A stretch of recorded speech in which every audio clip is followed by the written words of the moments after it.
Nako, pati ito hong ICI, Independent Commission for Infrastructure, ay tila ginugulo ni dating Senador Antonio Trillanes. At ngayon, yung kanyang pakulo naman ho, mga kababayan, nitong si Trillanes, ay ito hong sinasabi niya na inimbitahan na raw po itong si Senador Bongo na humarap sa ICI at kaugnay ng sinasabing di umanay investigasyon sa manumalyang flood control projects. At ang binabanggit pa nitong si Trillanes, mga kababayan, na yung nakuha niyang impormasyon ay ayaw raw ho ni Senador Bongo dahil sa kailangan daw may kondisyon. Kasama raw ito pong si Senator Amy Marcos at si Senator Bato de la Rosa. So lumilitaw ho, mga kababayan, na nakuryente itong si Trillanes sa kanyang mga impormasyon, o kung hindi man nakuryente, talagang sadyang siya po ay nagpapakalat ng mga ganitong pahayag para guluhin ang publiko. At agad na nagsabi ho, ito hong ICI, yung kanilang tagapagsalita, mga kababayan, na si Attorney Brian Hosaka, sabi niya walang ganong imbitasyon kay Senador Bongo. Mga kababayan, panoorin natin itong report. At tila talagang maging ang ICI ay ginugulo. Ano kaya motibo ho nito dito ni Senator o dating Senador Trillanes? Kasi nag-file na po siya ng kasong plunder at graft sa ombudsman. Bakit kailangan niya pang paimbestigahan sa ICI? Ombudsman, lahat kasi itong ICI na ito, mga kababayan, yung kanilang ginagawa investigasyon, ang punta rin niya sa ombudsman So, lumilitaw, parang ginugulo ho ni Trillanes ito hong investigasyon. Panoorin ho natin itong report na ito. Wala pang napapadala na imbitasyon ang commission to Senator Bongo to become a resource person. Wala pang plano ang Independent Commission for Infrastructure o ICI na ipatawag bilang resource person si Senator Christopher Bongo. Ito ang nilinaw ng ICI kasunod ng social media post ni dating Senator Antonio Trillanes IV na inimbitahan na ng komisyon ng senador, ngunit tumanggi umano itong pumunta kung hindi kasama sina Senator Amy Marcos at Senator Ronald Bato de la Rosa.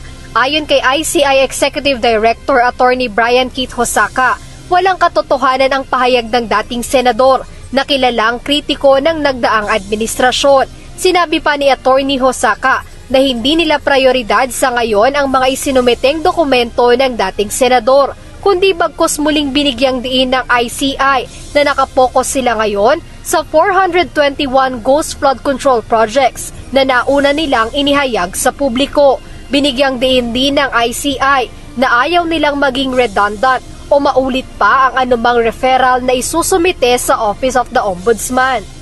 So right now, the fact that the complaint has been filed with the Ombudsman, we don't want to be redundant in the sense that medyo hindi pa nga kompleto yung aming staffing pattern, so we would rather concentrate our efforts to new case build-ups, meaning referrals to the Ombudsman of a different project involving the 421 ghost project. So, uunahin muna namin yung mga wala pang referrals but have been identified to have been alleged ghost projects.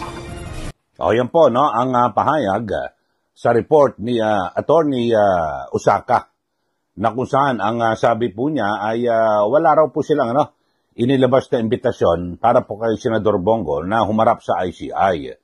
So, ang binabanggit din ho ni Attorney Hosaka, yung spokesperson ng ICI, na ang sabi ho niya, talagang,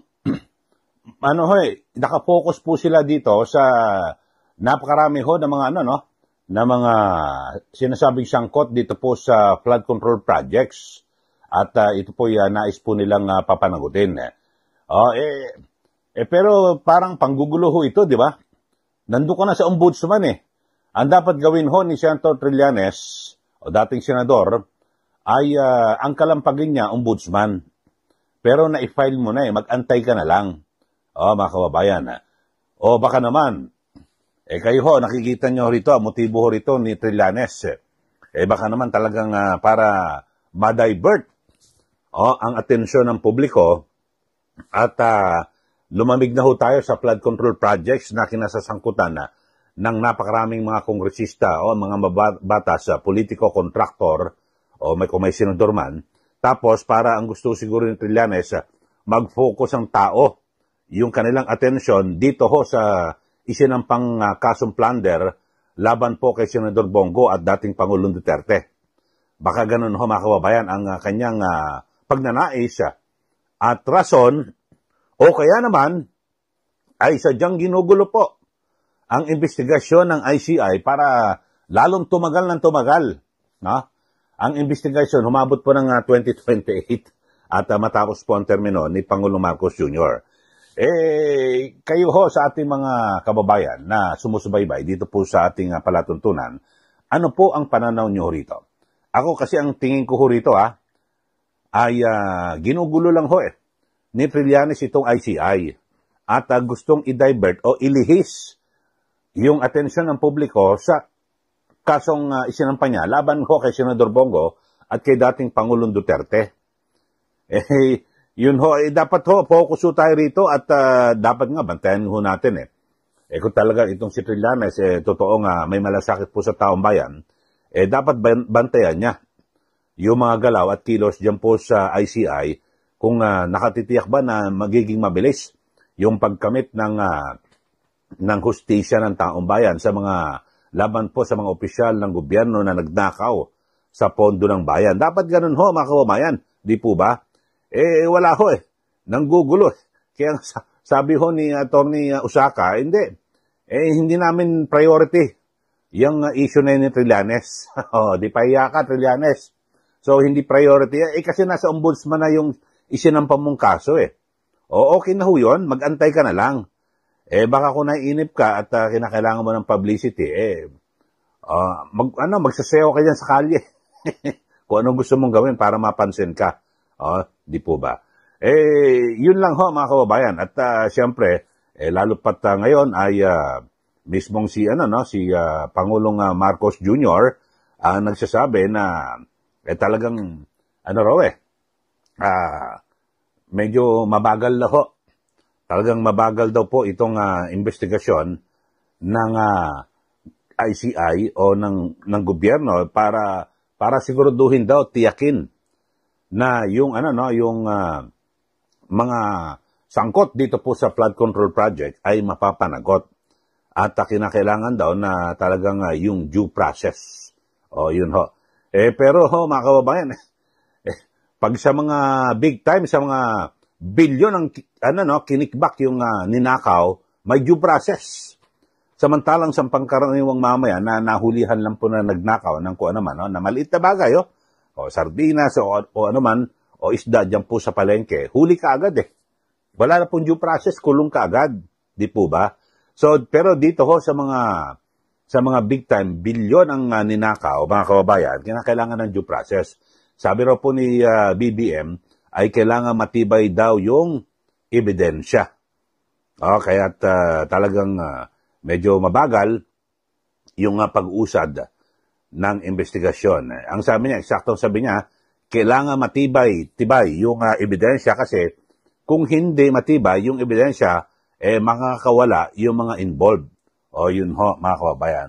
Yung sa ghost project, Mr. President, hindi pa ba matibay na ebidensya yon? Na ikaw mismo ay pumunta sa lugar na kung saan ay, di ba, maliwanag na sabi mo nga, ni bato, hollow block, wala ka nakita yun, ghost project ko kasi. So, ibig sabihin nun, matibay na ebidensya na yon. Bakit di pa nakakasuhan? Yun lang naman tanong ng taong bayan. Ako rin, ini po bilang isang taxpayer, mga kababayan, kasi talagang, ito, napakalubha na po na nangyari sa ating gobyerno. Halos lahat na po.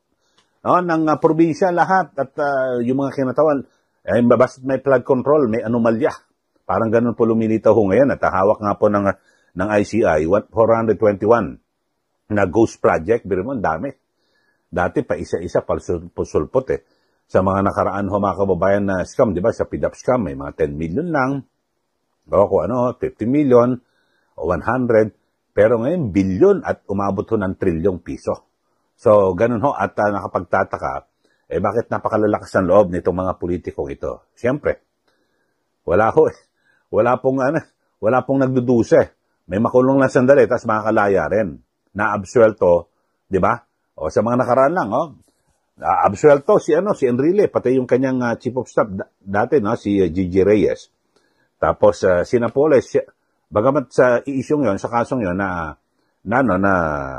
absuelto rin. Pero napakarami pang ibang kaso na kinakarap. So sa ngayon, alam nyo, sa PDAP scam, ang tanging natitira na lang na nakukulong si Napoles. Mga kabayan. Lahat ng mga politiko, wala po, nakalaya na. So ganyan po yung hustisya dito po sa ating bansa. Ito, patagal-tagal pa ho Ang dami ng mga matibay na ebidensya, yung ghost project lang ho O yung dyan sa Bulacan nasaan na? Bakit wala pa ho nakakulong? Maliwanag na maliwanag, 100% na matibay na po ebidensya. Bakit wala pa nakakulong? Kailangan pa ba ng due process? Yun ho. Kayo, ano masasabi nyo ho rito? Sabi po ng Pangulo, talaga mabagal dahil sa may due process. Kasi sa mga big time ata, may due process. Sa mga pangkaraniwang mamayan, nagnakaw ka sa palengke, sa tindahan, wala nang due process, kulong ka kagad. Ganun po kasaklap ang hustisya dito po sa ating bansa. So, sa mga bago lang po sa ating channel, ay subscribe na po kayo at para kayo po lagi updated dito po sa ating mga ginagawang diskusyon. At sa mga kababayan natin, huwag niyo po kalimutan din na i-like at i-share para lalo pa hong lumawak ito hong isyong ito na pinag-uusapan natin. At samantala, ulitin ho natin, yung topic ho natin ngayon ay ito hong ginagawang tila panggugulo ni dating Senador Antonio Trillanes dito po sa investigasyon ng ICI